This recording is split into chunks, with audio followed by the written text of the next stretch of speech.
Hola, muy buenas a todos. Un saludo especial en el momento que nos estén viendo. Este es el ensayo podcast. Aquí hablamos con artistas, indagamos acerca de los procesos y mucho más. Hoy felices porque además tenemos un amigo parcero que se encuentra aquí de visita en la ciudad. Así que démosle un fuerte aplauso a Juan Manuel Erazo.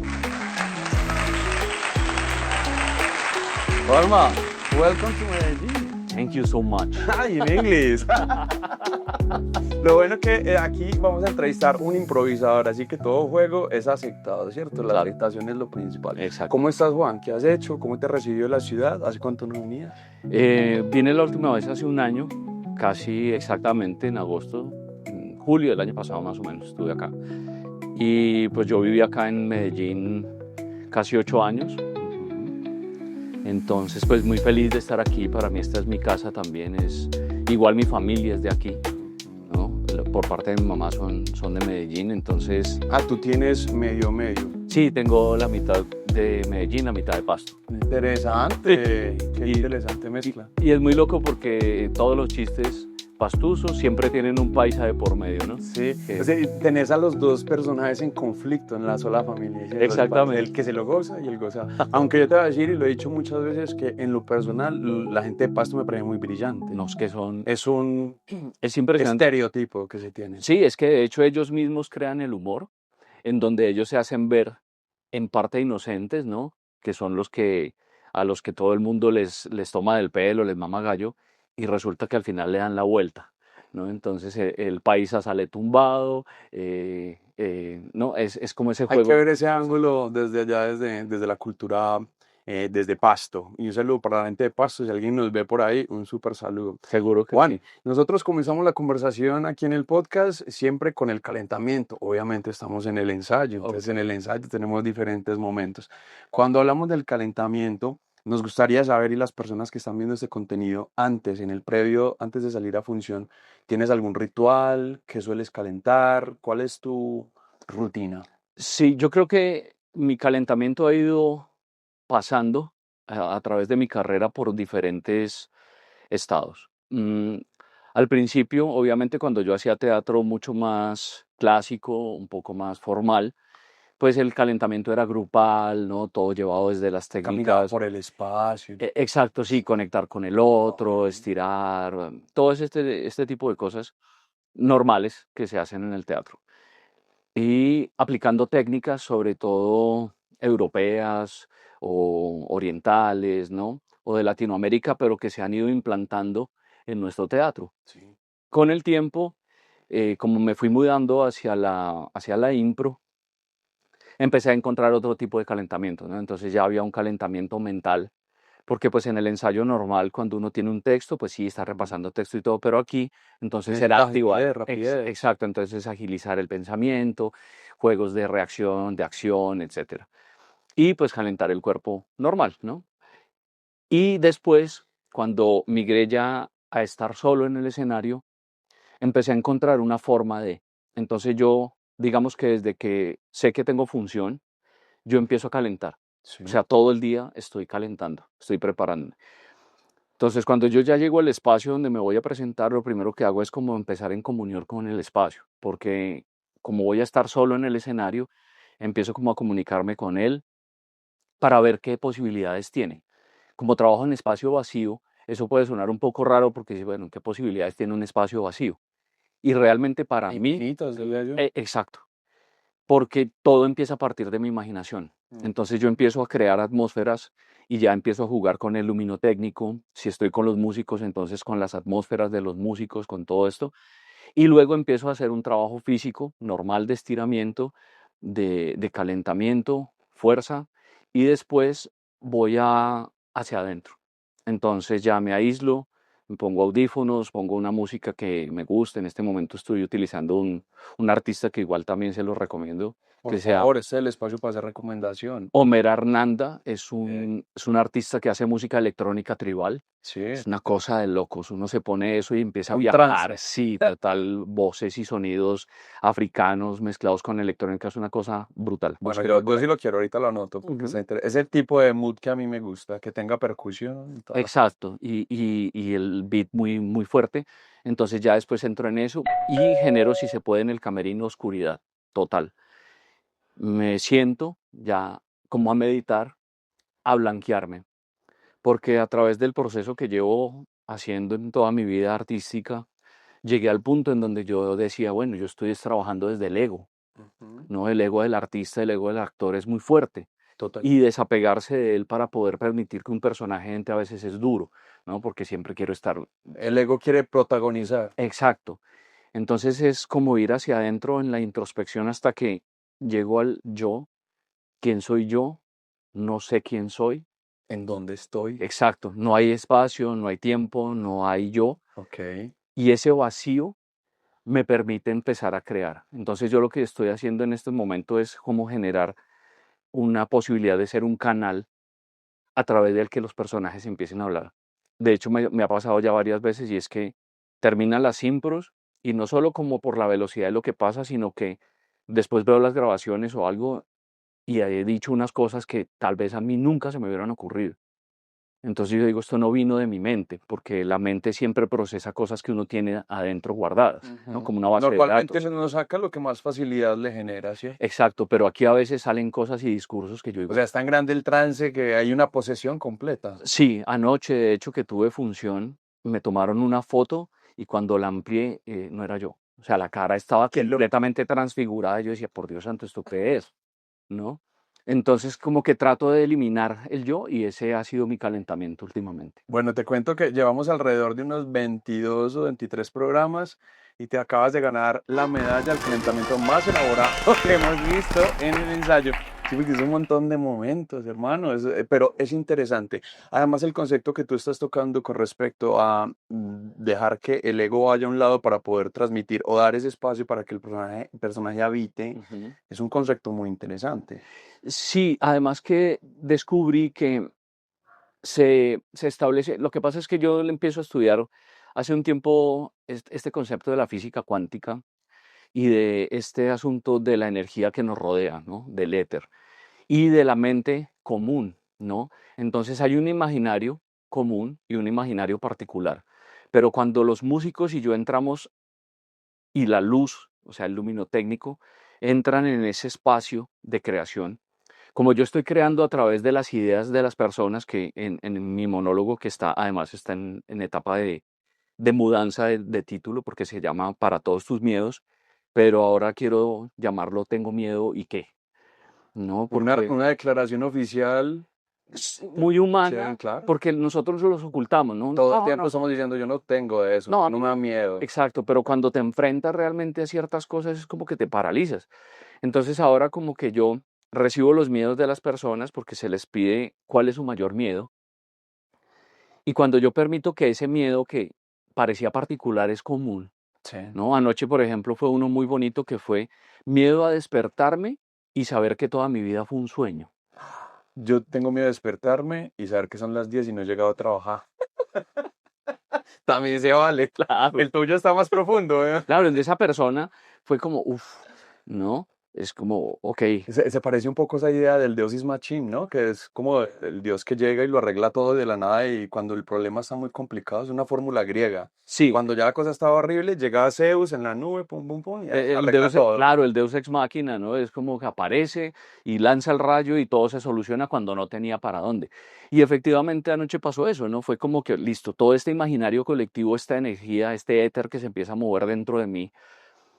Hay un momento de tanta comunión que yo ya no necesito mirar a los músicos y los músicos no se miran entre ellos. O sea, me lo decía hoy Daniel, que es mi compañero y mi socio, Daniel Chevair, que es un monstruo de la música impresionante, y Alejandro Orozco, que, mejor dicho, me les quito el sombrero a los dos. Me decía, negro, yo no me veía con él, porque normalmente el músico siempre está, ¿no? Cabeceando, ¿no? Todo el tiempo. No, estos dos estaban ahí y miraban la escena y seguían. Y yo levantaba un dedo, silencio. Movía un hombro, música, ¿no? Era una cosa impresionante. Entonces empecé claro, y yo miraba a la gente y la gente empezaba a entrar como en el mood también de estar generando, porque mi vestuario es muy neutro, es un vestuario negro con gris, como con unas telas que van aplicadas ahí que no tiene forma, pero cuando uno ya está ahí, uno ve que la persona construye todo, la escenografía, el vestuario, el ambiente. Además, Fidel, que es el que está iluminando, es también un mago porque además está iluminando por capas. Sí. Entonces, el pasar de una capa a otra genera ambientes, Ujú. ¿no? Yo recojo las luces y él sabe exactamente cuando yo voy a un silencio. Entonces mucha gente dice, pero es que eso está montado. Ujú. No tengo ni idea. Yo cuando me comí el papelito no tenía ni idea qué iba a hacer y cuando me paro en el escenario tampoco sé qué voy a decir y de pronto, ¡bum!, algo pasa. Algo pasa. Ujú. Bueno, eso es bien interesante. Además, nos estabas diciendo que estás haciendo de transición a habitar solo el espacio, pero bueno, realmente no estás solo. Mm. Ahí la música es un personaje Y la luz. la luz es otro Ajá. personaje. Sí, lo que pasa es que, a ver, este ha sido un proceso interesante y lo hablaba ayer con Felipe Jaramillo también, que es otro monstruo de la impro, y decíamos, es que hermano, esto es desde el amor y desde el respeto a todos los improvisadores. Cuando yo estaba en equipos de impro de altísimo nivel y de bajísimo nivel también, porque yo también he sido principiante y he tenido el equipo de impro que hace todas las embarradas del mundo. Cuando uno está en un equipo, uno ensaya, pero no entrena. Porque el entrenador y el entrenado debe ser uno mismo. Entonces el actor improvisador, por lo general, no entrena, ensaya. Entonces llega al ensayo, lo convocan, está 1 o 2 horitas compartiendo y se va. Pero el que ensaya, el que entrena, perdón, es el que llega y dice, ok, como decía ayer Felipe, yo, ¿qué quiero? Bueno, hoy voy a trabajar cerebrito, listo. Entonces, tenis de palabras, como decía el romance, me remite a Perro, Perro me remite a Rodrigo, Rodrigo me remite a Gómez, Gómez me remite a Mesa, Mesa, no, listo, ok. Ahora quiero otra cosa, quiero aprender a cantar, quiero afinar un poco, listo, entonces entrene canto, quiero componer en la escena y quiero crear una cancioncita, ok.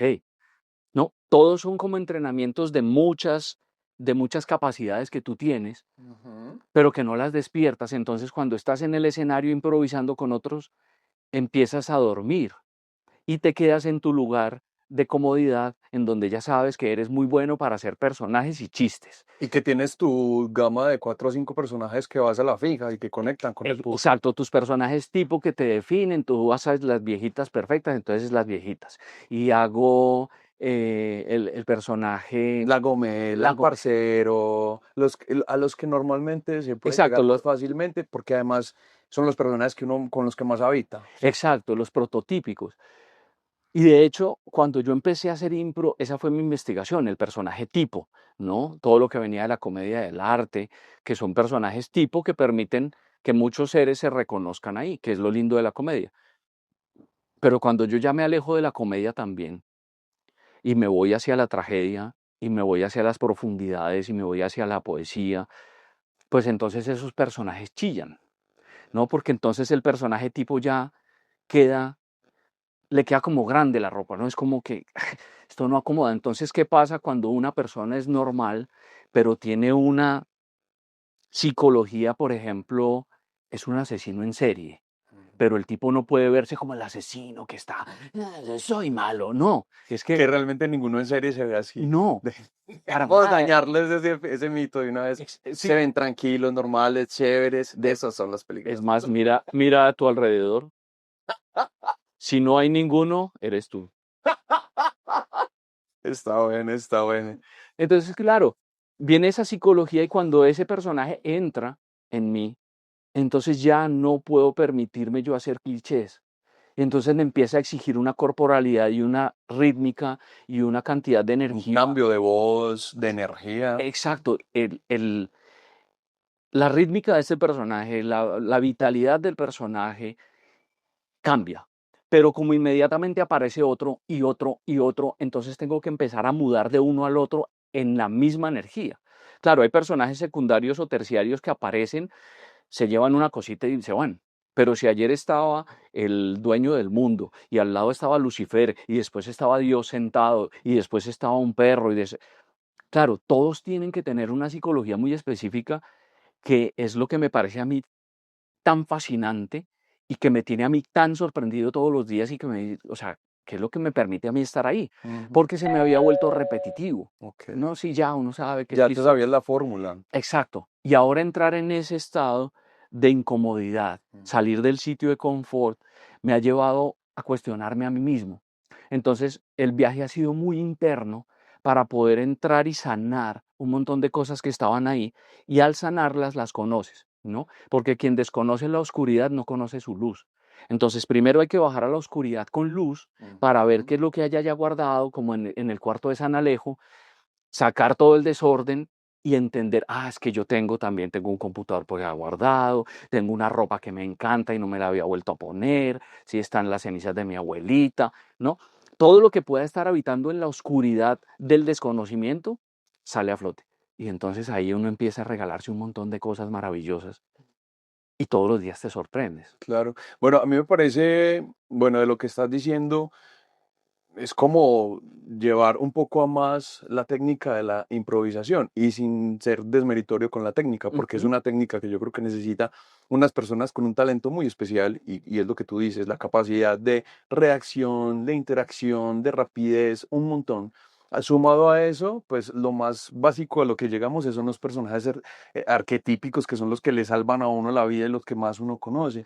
Pero con eso que tú estás diciendo, es como que estás haciendo drama, verdadero drama en la impro. Eso es Es, novedoso yo, también. yo vengo conectándome con eso hace tiempo, digamos, cuando estuve en El Círculo, que era una producción de acción impro maravillosa La muy, y recuerdo muy y me dura. gustó mucho. Era de mis favoritas y casi no la ponen en temporada. Cuña No, ahí para David. es dura porque ayer cuando yo le contaba a Daniel, al músico, a mi socio, él decía, hermano, ¿ustedes qué estaban haciendo? Ustedes estaban abriendo un portal. Ustedes estaban invocando personas que ya habían muerto a través de además muertes muy violentas, los traían a Reales, escena. porque además ustedes utilizaban el periódico, ¿no? Claro, Como un es que, insumo. es que eso es una locura. O sea, lo que nosotros hicimos, yo creo que en algún momento lo pensamos mucho, pero muchas cosas las pasamos por alto y ayer yo caía en cuenta de eso. Les cuento así rápidamente. Eran 60 personas en En el el espacio, círculo, en un sí. círculo. El escenario era el único lugar que no se utilizaba, todo el resto del teatro sí. Y éramos 4 invocadores, por decirlo de alguna manera, y 4 personas que eran los guardianes. Entonces éramos 8 en escena, más el músico que estaba grabando y mezclando al mismo tiempo. Él estaba Grabando grabando, lo que pasaba en la función. sí, grababa la función y ponía sonido. Recuerdo que al final había como, sí, se ponía como la voz Recuerdos, reverberada. Ok. ajá, y se iban poniendo momentos y recuerdos y cosas. Pero entonces el público escogía un periódico con una linterna, nosotros lo sacábamos, la persona escogía la noticia y leíamos. Entonces, muere joven avaliado de 17 años por robarle la moto. Ok. Y nosotros creábamos en esa primera instancia la historia de este muchacho hasta que lo avaliaban, y todos los muertos que había esa noche se reunían en el cementerio y ahí terminaba la obra. Cuando terminaba la obra, la gente salía llorando, tocaba darles agua de panela para que se... Y Cachetada. sonaba, todo tiene su final, ¿no? Nada dura para siempre, y la gente lloraba. Pero entonces además no faltaba el que estaba en el público que le habían matado al hermano. No, no, entonces traíamos, era dolor. Claro. Y una Es amiga, como invocar la tragedia también, es hacer la vivencia. Y yo creo que en ese juego también de lo que es el espíritu, lo que es la vivencia, que nos conecta en ese colectivo inconsciente que todos nos habita, lo que estabas diciendo ahí. Uno no sabe cuántos pedazos de un montón de historias también él lleva consigo. claro, además porque una amiga que es vidente, ella tiene la posibilidad de ver otras dimensiones, nos dice, muchachos, yo fui a ver una función y no vuelvo. Y era la esposa, Peteado de fantasmas. sí, no, es que ella vio los cuatro seres pegados en la espalda de los actores. Y me dijo, a vos, este muchacho te seguía por todo el teatro, feliz, pero los otros se les pegaron en la espalda y no se querían ir, estaban asustados. Entonces, para nosotros eso fue, me vuelvo a erizar. Dios mío, qué susto. Entonces, claro, Este lo vamos a sacar el 31 de octubre. claro, nos tocaba limpiar el espacio porque empezaron a sonar cosas en el teatro, Claro, ¿no? están trayendo las energías de alguna manera. Yo creo que es que lo ambicioso de ese proyecto es la idea y el concepto, pero bueno, ¿qué hay allí detrás? ¿Qué se puede movilizar? Claro, entonces cuando eso pasó, nosotros dijimos, no, esto no puede seguir así porque la gente está saliendo muy mal. El que va no quiere volver, ¿no? Entonces decidimos darle un vuelco a la Bueno, historia. y ustedes como actores no se permeaban también de esas energías, ¿no pasó Total. algo? No, yo duraba toda la semana deprimido, mal, triste, me costaba levantarme, la energía en el piso. De hecho, las cosas no iban a veces tan bien. Y recuerdo mucho que nosotros éramos 9 y siempre había un actor que rotaba. Y por cosas de la vida yo jamás roté. En las 2 temporadas que estuve, yo estuve siempre en las funciones. Pero cuando se hizo la segunda temporada, decidimos hacer que las historias de las personas llegaran a un momento feliz. Y era que a esas personas se les habían robado los sueños por su muerte abrupta. Entonces, a partir de ese hecho, mire, se empezaron a abrir las puertas aquí también. No son efectos pregrabados. Empezamos a hacer una cosa muy bonita y fue a pedirles permiso primero, como todo era muy, muy ritual. Y luego nosotros empezábamos a evocar los sueños de esas personas y a llevarlas a cabo. Entonces el muchacho al que le habían robado la moto cumplía su sueño de ser motociclista profesional, por ejemplo, y lo alcanzaba. Y entonces al final era una fiesta de estos seres que se habían ido. Que se había roto su historia de una manera muy violenta, sin Exactamente. haber terminado todas esas aventuras que estás diciendo. Eso me parece más, pues, como Constructivo, por lo menos. constructivo, en el sentido de que no deja la energía por ahí. Exacto, y la gente de todas formas salía más agradecida. Claro. Había llanto, claro, porque había momentos en donde, lo digo, eran 60 personas y el moco era general. Uno oía a la gente llorar al unísono. Y yo decía, esto es muy duro, porque además la gente hacía parte. Entonces, si el muchacho iba en el bus, la gente se convertía en la gente que iba en el bus. Sí. Entonces el muchacho le hablaba a la persona que iba al lado y el público respondía. Entonces, ese tipo de cosas me muestran a mí, y a través de esa exploración, que el poder que hay en el escenario es impresionante. Es impresionante. Es impresionante. Y yo siempre lo he dicho, el teatro es un ritual y se invoca, se transfigura. Lo que tú estás diciendo ahorita también al inicio, uno tiene que volverse un jarrón, algo donde se contengan esas fuerzas y esas energías. Solo que allí en el círculo, pues obviamente la temática era muy fuerte. Qué bueno que lograron entenderlo. Sí, eso fue muy bonito. Es que de hecho, para mí el actor es un chamán. Lo ha sido siempre. Desde las primeras representaciones teatrales, el chamán era un actor que evocaba fuerzas naturales. Si iban a cazar un búfalo, el hombre se ponía la piel de búfalo, se hacía el búfalo, se casaba con el chamán y se hacía todo el ritual para que cuando la tribu saliera hubiera caza. Si había que hacer llover, el hombre tenía que hacer La danza. magia, danza, y pues ahorita se está haciendo. O sea, en este momento, por ejemplo, uno ve personajes como Cristóbal o su papá Jodorowsky, ellos hacen psicomagia y la gente se sana en rituales teatrales. Entonces se pone la camiseta del esposo que la maltrata y luego se baña en miel y luego entierra eso y le pone un árbol encima y la persona se desprende de unas energías y se sana.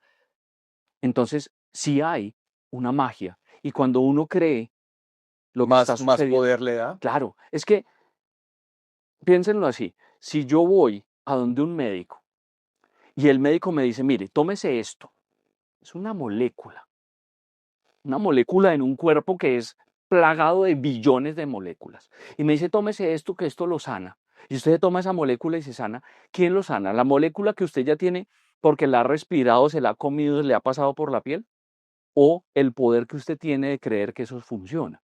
¿Por qué se hacen los efectos placebo? Por eso mismo. Y pasa lo mismo cuando uno no cree en los tratamientos, ¿cierto? También les quita el poder. Claro, Eso es, total. la reflexión ahí tiene que ver con cuál es el poder y el alcance de la mente, que yo creo que todavía nosotros como especie estamos muy limitados en lo que se puede llegar a hacer. Claro, y es que hay una cosa muy interesante de todo el estudio que yo estoy haciendo alrededor de todo esto, y es que la mente es solo el 5% o menos de la capacidad que tenemos, porque el resto habita en el inconsciente. Entonces, esta mente consciente solamente está programada para tomar decisiones y para generar problemas, ¿no? Y tratar de buscar soluciones con una base de datos preestablecida. Entonces, a mí me implantan en la cabeza unos conocimientos desde pequeño, me dicen, esto se puede, esto no se puede. Esto es malo, Bueno, esto es bueno. exacto, y todo es en dualidad, ¿no? Porque estamos en la dimensión de la dualidad. Entonces, esto es bueno, esto es malo, esto funciona, esto no funciona. Crea esto, no crea esto. Opine, no opine. Piense, no piense, ¿no? Yo creo, y cuando uno dice yo creo, el poder que uno tiene que viene a través de la palabra y del pensamiento que están vibrando en frecuencias. Esto ya es física cuántica, esto no es por allá cosas En ese raras. momento te va a poner como un efecto sin el cerebro. Por favor, Una así. abstracción. No, Claro. pero parece que no, pero yo sí creo mucho en eso. De hecho, hace poco vi un documental donde estaban hablando de la Primera Guerra Mundial. Ujú. Habían muchos psíquicos ahí metidos en la Primera Guerra Mundial y Total. no lo sabía, ¿cierto? Porque habían dentro del ejército nazi personas que estaban entrenadas para mirar cosas a muchas largas distancias, el enemigo, un montón de cosas, y ahí estaba. Y se cerró, quiero decir, empezamos a decir, esto no se Acá, cree, no hay potencia. claro, es que se los voy a poner así simple y hagan el ejercicio. La telepatía. Ah, no, la telepatía no existe. Ok, no Yo sí existe. creo Entonces, hablemos de la empatía, que es un término que a todos nos encanta. que está muy de moda también. Exacto. ¿La empatía qué es? Es el primer paso para la telepatía. Cuando yo me conecto con tu emoción, vos me estás contando algo muy duro o algo que te afecta, y yo empiezo a sentir y me conecto desde ahí, desde la comprensión, desde el ponerme en tus zapatos, desde entenderte. No es decir, ay, cómo lo siento, pero mentira. No, de verdad. Ahí ya empieza a haber una empatía.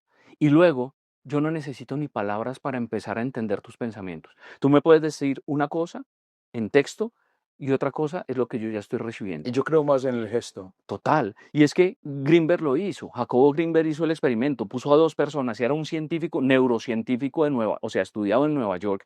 Mete a dos personas en un sitio, los separa, aísla completamente y les ponen electrodos y le lanzan unos estímulos a uno y al otro lo dejan allá y la otra persona empieza a responder a esos estímulos y dice, sí, veo esto, siento esto. Y era exactamente igual, ¿no?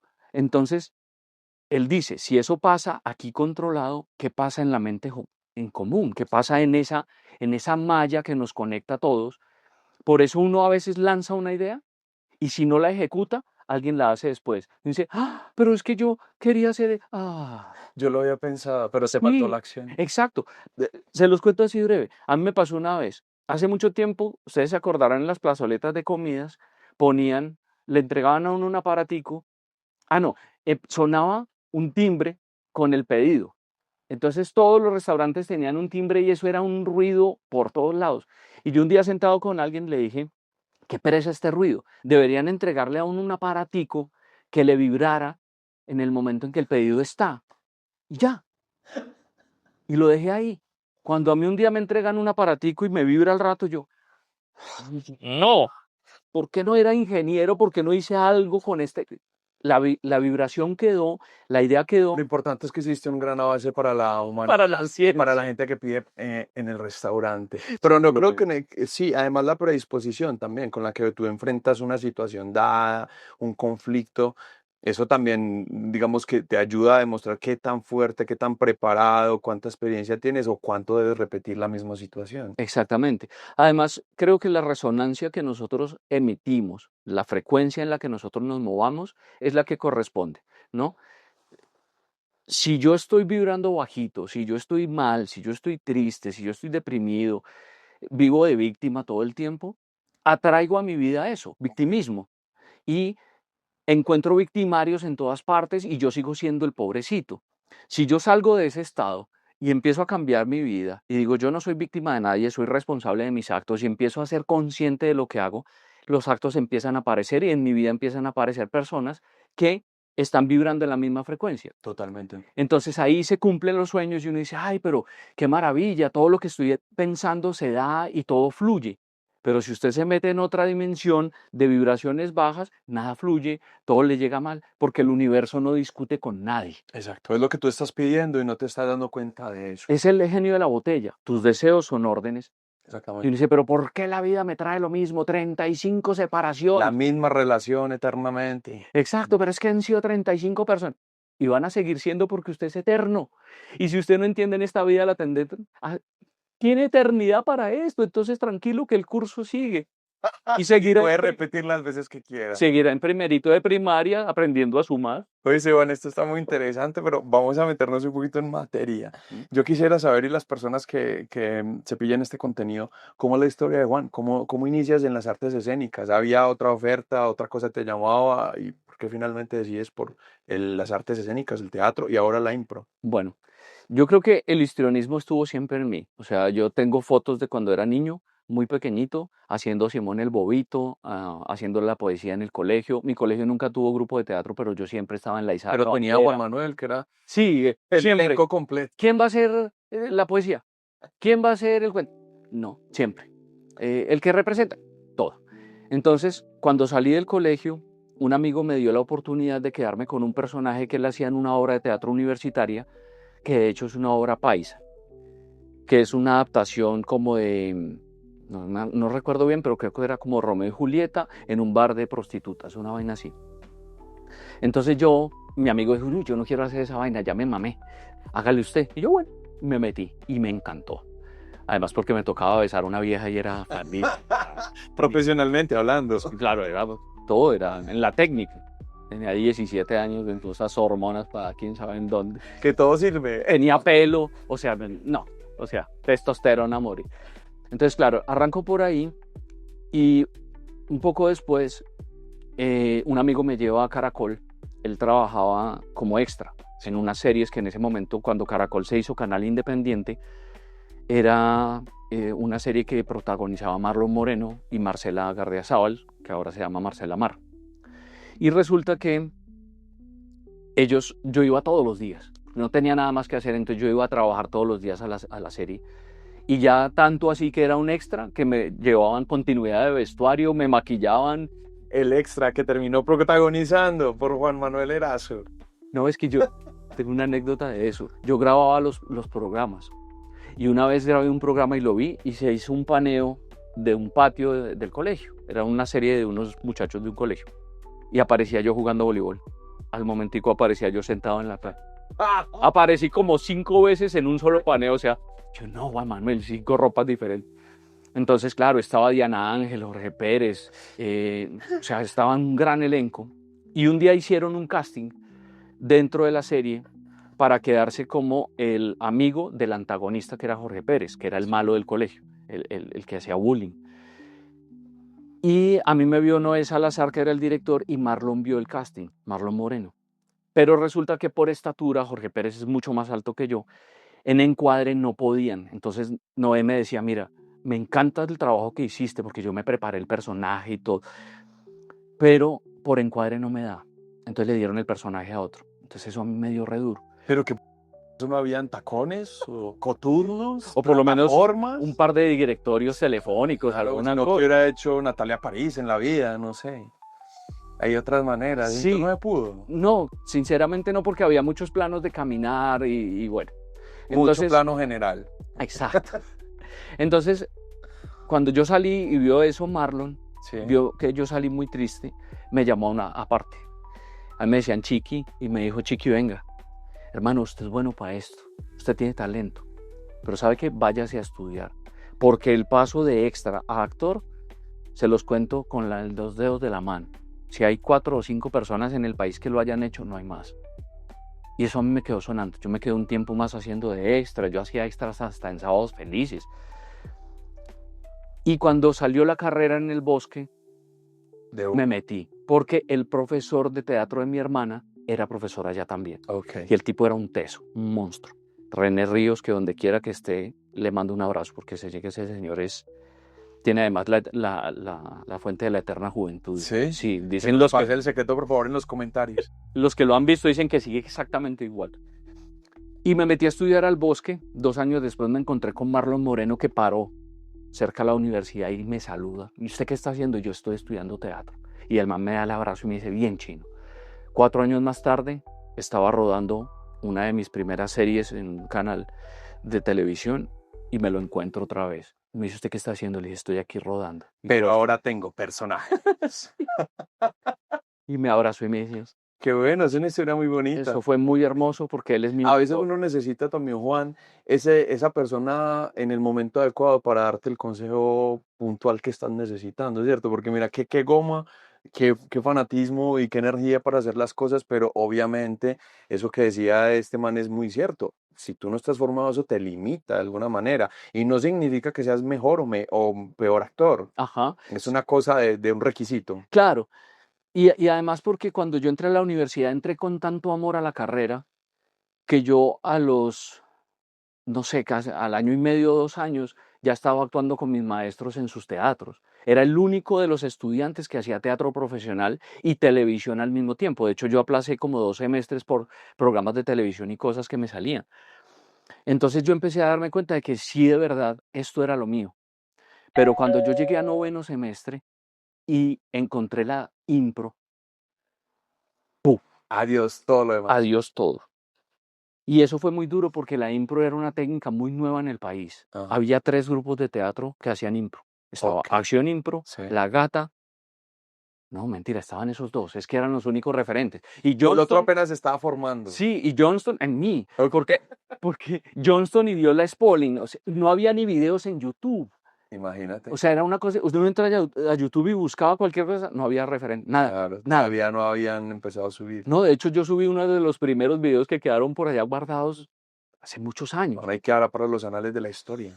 Claro, todo eso que navegan en el inframundo del YouTube. Exacto, pues es que yo después me encontré con alguien, una muchacha que estudió artes escénicas y me dijo, yo para meterme en la impro fui a buscar tu tesis. Y yo, uy, no, pobrecita, por Dios santo. Lo peor que yo he hecho en mi vida es mi tesis de grado. No, eso que no lo está escuchando el jurado. No, es que ellos me lo desaprobaron y perdí la tesis. A mí me perdí el semestre con 2.9, muchachos. 2.9 y se pasaba con 3. No era tan tesis realmente. No, era retesis. Me la tiraron así, me dijeron eso no es teatro. Y entonces me tocó meterme otro semestre a ver una materia que era la asesoría de tesis de grado y volver a empezar. Pero entonces me dijeron, no, monte una obra, haga alguna cosa. Y yo dije, no, y voy a hacer otra vez impro. Y metí otro actor y éramos 3 actores y el luminotécnico y un músico, que es el hermano del que está ahora conmigo, que es David Chevair, que es un monstruo de la música también. Y sacamos un grupo que se llamaba Improductivo. Y nace Improductivo y empiezo yo a relacionarme con otros actores que empiezan a hacerlo. Improductivo como de conducción de la energía. Claro, para mí era así, pero como se volvió Pero una que sola medio palabra. también improductivo. Es que eso fue lo que pasó. Eso nació con karma. Nació, no, eso nació. De hecho, después a mí me sacaron del grupo, o sea, yo me fui ¿Qué? y me volví a intentar entrar al grupo y me dijeron, no, qué pena, no te recibimos. Y, No era tan improductivo como para nosotros. y se quedaron con el grupo. Ay, Dios mío. Duraron un año haciendo teatro, fueron de viaje a Perú y se desarticularon. Ok. Y hay varios de ellos que no volvieron Bueno, la a hacer reflexión teatro. aquí también es cómo se nombran las cosas. Ujú. Miras con eso. Exacto, el poder de la palabra. Yo no Ya. lo tenía consciente. Para nosotros era muy, muy chistoso. Además éramos dos, entonces inductivo. No sé yo, Sí. efectivamente. Ahí pueden surgir ciertas cosas, lo que vos decís, el poder de la palabra. Total. Qué historia más interesante, Juan. Bueno, tuviste mucho tiempo acá en Medellín. Contanos esa experiencia, cómo te fue acá, qué pudiste lograr, conocer, vivir, vivenciar, representar. El viaje a Medellín fue una cosa que partió mi historia en dos. Antes de venirme a Medellín, conocí a una persona en El Padre Chucho, haciendo un capítulo del Padre Chucho. Y nos cuadramos, pues empezamos a salir. Amores de Camerino. Wow. Y entonces a mí me dio el desespero de estar en Bogotá. Sí. Ella era de Manizales, hablamos de Medellín y yo dije, tan, me voy. Llamé a un par de amigos que conocía yo de aquí, que había conocido en una ¿Para toda gira. la vida sos así? Sí, es verdad, lo conozco. ¿A quién voy a engañar? No, es que la impro está en mí, entonces me dicen, hágale, y yo sí, esa voluntad de, no lo voy a decir, pero sí, no, De no. trabajadora de la noche. Sí. Nada, me dicen, hágale, yo, ya voy, y después ya estoy metido en el sitio, y yo, Dios mío, ¿qué hice? Entonces pasó una cosa muy loca porque yo, antes de venirme para acá, me salió un casting en Fox Telecolombia. Ujú. Fui al casting y el personaje decía, al personaje le pegaron un golpe en el ojo, tiene el ojo morado y tiene gafas oscuras. Y yo, ok, me fui con mis gafitas oscuras, hice la escena, corte, queda, ok. Y se bajó el jefe de casting, estaban 70 personas más o más, 80 personas. Y este hombre, yo no sé qué se comió ese día o qué no se comió, no sé. Y se bajó y me empezó a gritar delante de todo el mundo, ¿usted qué piensa de la vida? ¿Usted qué cree? ¿Cómo le voy a hacer yo un casting con unas gafas para no verle la cara? ¿Y usted qué tipo de actor es? ¿Usted dónde aprendió a actuar? ¡Qué vergüenza! O sea, y yo quedé como así chiquitico, ¿no? Y yo me fui casi llorando. Todo el mundo me miraba como, uy, qué Uy, vergüenza. uy. Y era el único que había preparado el cast. Yo no sé. Y me Pero voy, le dijiste como, hey, no, esto está no en el pude, yo plan. le dije, Ah. cuando yo le iba a decir, pero es que en el, no me digas nada, y me gritaba. Entonces tenía un problema existencial con la vida. Yo Eso no era contigo, era con la vida. Sí, claro, no. Yo ahora entiendo y ya no me tomo nada personal, pero en ese momento me dio muy duro. Entonces yo dije, no, esta es la señal. Yo estaba buscando señales, yo le decía a Dios. Además me había vuelto cristiano en ese momento, entonces solo andaba con la Biblia debajo del brazo. Y la atalaya en la otra. Y la colombiana caliente en el morral. Todo el kit. Y la falda larga. La larga. Nada, entonces yo digo no. Y le digo a mi novia en ese momento, le digo, ¿sabes qué? Arranquemos. Y me vengo detrás de esa gente que me dice, sí, dale, Medellín, de una. Llego yo aquí y me dicen, ¿vos qué haces aquí? Y yo, ¿cómo No así? me dijeron pues que de una. No, pero es que teníamos que venir con algo preparado porque nosotros estamos mal, no tenemos trabajo de nada. Y yo, Dios mío, esta mujer no conseguía trabajo. Y empezamos a padecer las duras y las maduras. Pero la semana que yo llegué, como a los 3 días de estar aquí, me llaman. Y yo, aló, hola Juan Manuel, ¿cómo estás? Soy fulanita de Fox Telecolombia. ¿Puedes venir mañana para una prueba de vestuario? Lo que pasa es que el personaje al que presentaste el casting no es, sino uno más largo y que tiene continuidad. No, yo estoy en Medellín. No, pero... No, muchas gracias, qué pena, pero a mí me dijeron que yo no servía para esto, entonces hasta luego. Oh, revenge. Colgué. Y yo después de que colgué dije, ¿yo qué hice? Claro. Entonces ese fue Pero como... que fue la dignidad en ese momento. Claro, ¿sí? yo creo que habló el ego también, Sí. ¿no? Y no pensé. Simplemente podía haber dicho, perfecto, cojo un bus de vuelta y nada. Yo dije, no, me importa un carajo, voy a ser actor. Y cuando llego yo y me quedo sin nada que hacer, muchachos, ¿y ahora yo qué hago? Y termino metido en un teatro en donde me pagaban 40.000 pesos mensuales. No En ese vamos a momento, decir nombre, no vamos a decir. no importa. Pero sí sé. Pero en ese momento el salario mínimo eran 800.000 y yo me ganaba 40.000 mensuales y me descontaban las gaseosas que me tomaba. Yo no tenía ni para un arroz con leche que vendían al lado de 1.200 pesos. Eso era una cosa paupérrima. Y conozco, haciendo una obra un día, a Carolina Taborda. Y Carolina entra con un alma y como un ángel a rescatarme a mí y me gasta por primera vez un perro caliente afuera del teatro. Yo también me enamoro. Con un perro me enamoro. Es que además yo solamente lo olía porque el señor ponía el carrito de todas las noches y yo no lo podía comprar. No. Y, o sea, nada, yo tenía celular prepagado y nunca tenía saldo. No, eso es una tristeza. O sea, vida a ras. Pero hay que pasar por todo eso. Claro, yo vivía en un sótano y solo tenía un colchón en medio de un sótano enorme que quedaba abajo. Con unas esposas y ya. Con una cubeta para orinar y ya.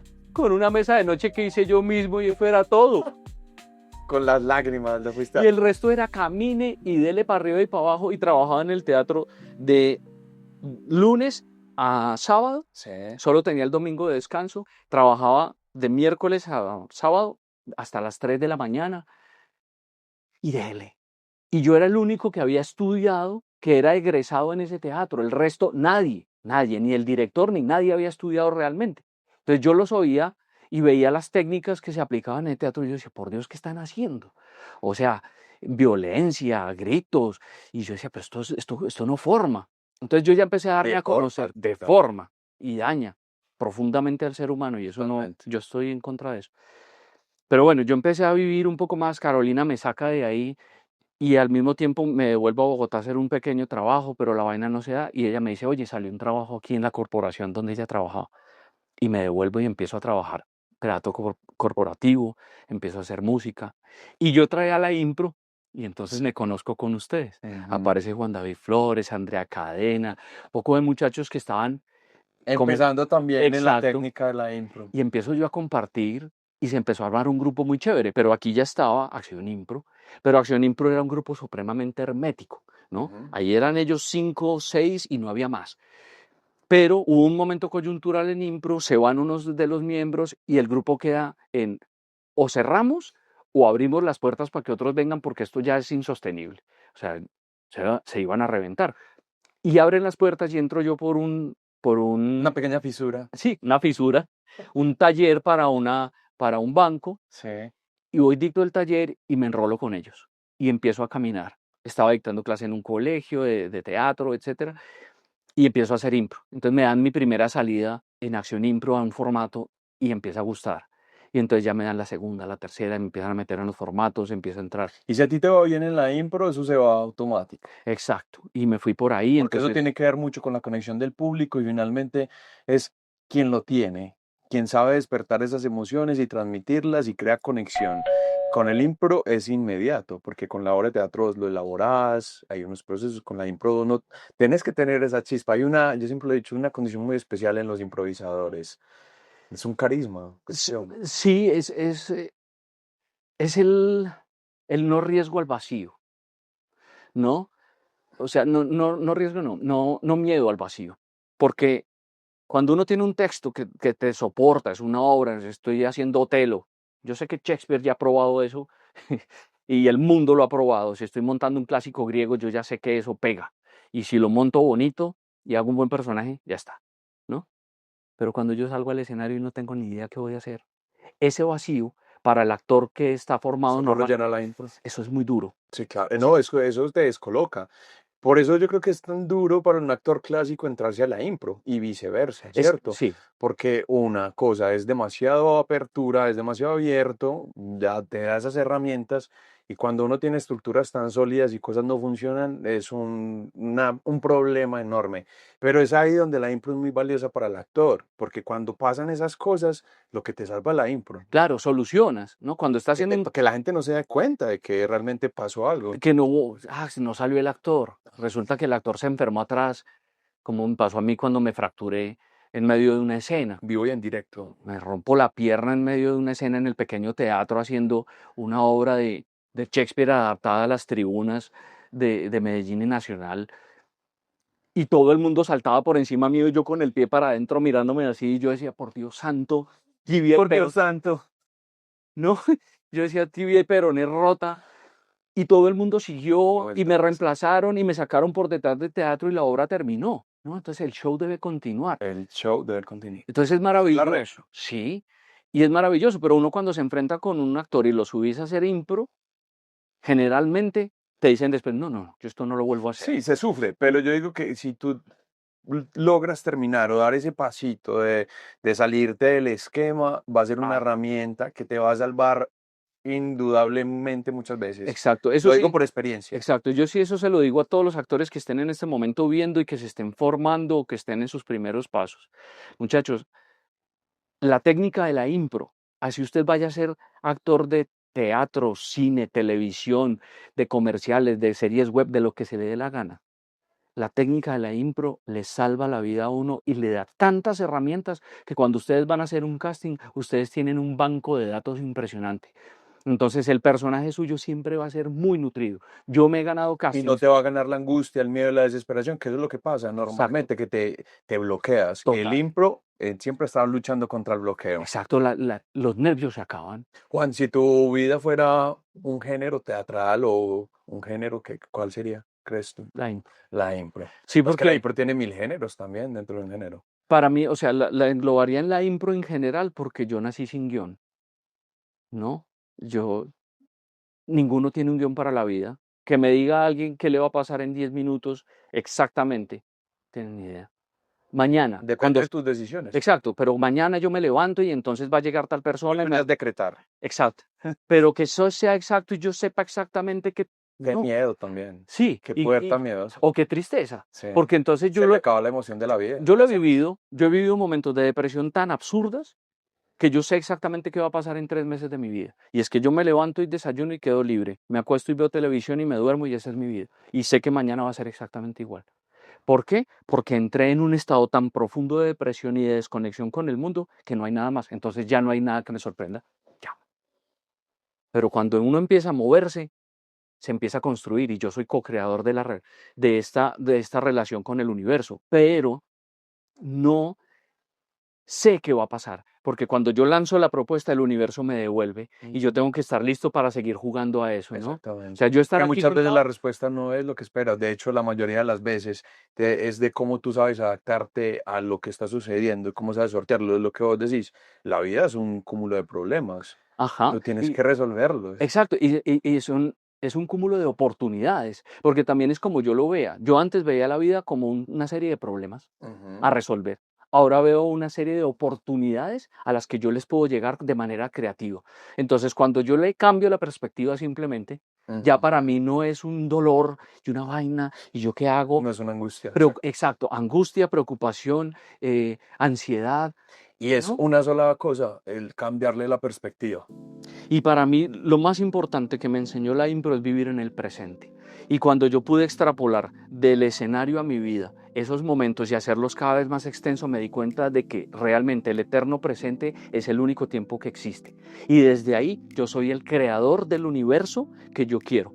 Y lo co-creo con el universo. Por eso es fantástico general. el teatro, porque es allí en ese tiempo presente donde pasan cosas maravillosas, que salta el tiempo, nos envejecemos, rejuvenecemos, nos enamoramos, morimos. Exacto. ¿Cuántas veces nos ha tocado morir en el escenario? En fin, eso es una suerte también muy interesante, que no es para todo el mundo obviamente, pero el que lo disfruta es una gran bendición. Juan, ¿qué viene para ti? ¿Qué tienes pensado en el futuro? ¿Qué proyectos? Porque obviamente tienes plan A, B, C, D y Z. Sí, bueno, este solo de impro es una conversación con artistas. Entonces es un espacio abierto para que otros artistas se suban al escenario conmigo. Entonces no importa a qué parte del arte correspondas, si eres escultor, pintor, cantante o bailarín, hay un espacio para dialogar ahí. ¿Es una invitación? Sí, sí, sí. O sea, de hecho, si ven el formato en algún momento y me dicen, oiga, yo quiero estar ahí porque tengo, no sé, yo grafiteo.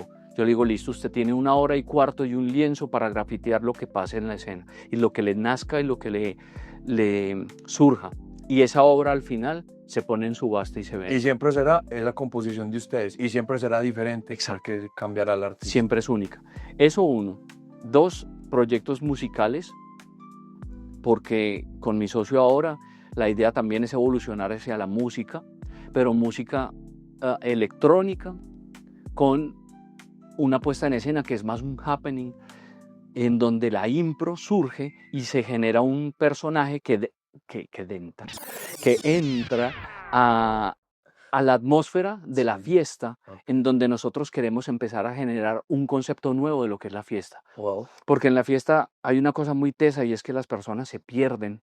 Y esto es sin juzgar, pero nos perdemos. Y yo también estuve ahí dentro de los alucinógenos, dentro de las drogas que nos llevan a unos estados alterados de conciencia increíbles. Pero son portales que yo tengo que estar abriendo todo el tiempo y que cada vez tienen un retorno más fuerte y demandan más de mí hasta que me llevan al final a acabarme. Cuando uno es capaz de entrar a esos estados alterados de conciencia desde la conciencia, entonces empiezas a entender que la música, la rítmica, tu propio cuerpo, la expresión, empiezan a conectar con algo más allá, tan potente que ni siquiera las drogas que uno conoce le alcanzan, ¿no? Porque yo he llegado a estados alterados de conciencia dentro del arte tan elevados que ninguna droga que yo haya consumido en mi vida me ha llevado hasta allá. Entonces, eso es otra cosa. Y hay unos cuentos que estamos haciendo con un amigo en Bogotá que se llama Juan David Romero, que es muy teso, también es un actor, director, tiene técnica Meisner. Sí, el Barbado, técnica Meisner. Entonces estamos haciendo cuentos latinoamericanos. Ya arrancamos con el primero, que de hecho me voy a presentar mañana en Bogotá. Cuando lo vean ya habrá pasado, pero es una historia de García Márquez que se llama Pálpito. Y es un cuento así de grande y él hizo una obra completa en donde yo hago 5 personajes diferentes, también con la impro metida por ahí y música donde yo toco percusión y hago ciertas cosas. Entonces la idea es coger cuentos latinoamericanos y empezar a traerlos al aquí y el ahora un poco y viajar con esos imaginarios colectivos y todo eso que nosotros tenemos dentro de nuestras raíces para que otras personas lo conozcan y sobre todo la gente joven, porque estamos en Latinoamérica y el joven latinoamericano no tiene ni idea. Yo he encontrado gente que me dice que no sabe quién es Maná y yo, no sabe, ¿me vale? No. ¿No ha oído Me Vale? No. ¿Qué es eso? Oye, No. mi amor, ¿no? Oye, mi amor. Maná. ¿Qué? Patipitipi. Y yo, Dios mío, ¿en serio? Venga, le pongo, uy, eso está muy bueno. Y yo, Sí, es cierto, pero hay ahí me siento viejo. Además tiene que ver con la inmediatez de ahora. Todo es pam, pam, pam. El que Claro. llega de moda llega y pega un mes, pega 2 meses y eso es todo. Pero las carreras se hacen realmente muy efímeras, las canciones y las producciones. Ujú. Me ha pasado con referentes, no digamos como Maná, porque Maná realmente es, pues, es muy de la cultura general. Y uno diría cosas que están más cercanas a chicos que no tienen S- absolutamente idea de eso. Sí, total. Y ya uno pregunta, por ejemplo, por artistas monstruosos como Puerto Candelaria, por ejemplo, que en el mundo entero ha hecho que la cumbia, que el porro, colombianos suenen y pongan a bailar alemanes, holandeses, ingleses. Y aquí la gente no sabe. Aquí en Medellín no saben. ¿Quién es Puerto Candelaria? ¿Quién es Juancho Valencia? Pero usted le pregunta por otros artistas, vamos a dejarlo hasta ahí. Y de eso sí saben Sí, claro. hasta pues de dónde viene, cómo nació. Bueno, pero yo creo que ahí también lo importante del rol y de esta función del teatro, ¿sí? Como nos actualiza a todos, nos pone a investigar, nos hace ser un poquito más conscientes de la historia, porque además la historia siempre es una radiografía que se muestra en el teatro. Ujú. Y bueno, ya nos va acabando el tiempo. Esta Yo quiero conversación, es sí, dejarles señor. una pregunta Sí. y que lo pongan en los Para que lo contesten, comentarios. por favor. Exacto. A la gente joven, sobre todo, que está ahorita tan metida en este asunto de los medios. ¿Cómo creen ustedes que podrían llegar al teatro? ¿Qué los traería de nuevo al teatro? Porque es ¿Qué los difícil. cautivaría? Exacto. ¿Qué les gustaría ver? Sí, que digan, no, a mí me gustaría ver esto en vivo y en directo a ver qué pasa. Porque las pantallas nos alejaron de los seres humanos a todos. Pero ¿qué me haría quitar la pantalla un momento e irme a un sitio, 1 hora y media, 1 hora, a ver algo? Eso me gustaría Está saberlo buena esa directamente. pregunta, esa buena esa pregunta. Y yo siempre he pensado en estas últimas reflexiones acerca de la modernidad, que el teatro ahora va a cobrar una importancia mucho más grande, porque en este mundo de lo virtual, ya el tenerte aquí, el poder compartir contigo va a ser una El, cosa que te lo el ofrece. contacto. Exactamente, Es que vos me haces así y ya es raro. total. La gente ya no se quiere ni tocar con los Eh, otros. Y tú ves a las personas y están ahí y se van en un universo. Scrolleando. Sí, y ni se rozan. O sea, es impresionante. Sí. Padres e hijos separados en la misma casa. Y no saben qué está haciendo el hijo, no tienen ni idea y duran un año sin hablarse, Ujú. ¿no? Entonces yo digo, la magia de ver sudar a una persona, de oírlo, si estás en primera fila, de que te caiga incluso pues la saliva en la cara, que uno diga, uy, sí, ¿no? Valió la pena la hora. Vale la pena esto. Eso es lo Pero que yo tienes creo toda que la viene la razón, magia. tienes toda la razón. Y por eso también es una de las intenciones, Juan, que hicimos, o cuál es el objetivo también de este podcast, es porque es fundamental entablar conversaciones, es fundamental conversar, sentarnos, mirarnos a los ojos y compartir experiencias, compartir momentos, compartir el Un café ensayo. con un amigo. Exacto. Es que me lo decía una psicóloga. ¿Hace cuánto no te tomas un café contigo mismo o con un amigo que te Eso es aporte? terapia. Exacto. Eso es terapia. Y que de verdad los dos dejen el teléfono al lado y se puedan hablar. Exactamente. Es Bueno, sana. y aquí teníamos este maravilloso personaje que nos visita. Espero, Juan, que podamos vernos muy pronto, que no vengas tan rápido, porque ese viaje fue como muy efímero. Relámpago. No, es que, miren, si ustedes me hacen a mí una invitación más amplia a hacer una temporada con tiempo, yo vengo. Exacto. Porque tengo mucha gente a la que quiero volver a abrazar. Y volver a impactar. Exacto, sí, y que otras personas me conozcan. Bueno, no, pues yo de corazón te deseo, hermano, que te lleguen muchas experiencias, gente muy hermosa que te acompañe en ese camino, que esté lleno de aventuras emocionantes y de mucho teatro y mucha actuación. Muchas gracias, maestro. Muchas gracias por acompañarnos en el ensayo. Este era Juan Manuel Erazo y a ustedes les queda la tarea. Recuerden que si les gustó este capítulo, compartan, denle like, háganos el feedback y respondan la pregunta que Juan Manuel les dejó ahí en veremos, en la mesa, porque también creo que es importante hacer la reflexión. Esto era el ensayo podcast. Cuídense mucho. Hasta la próxima.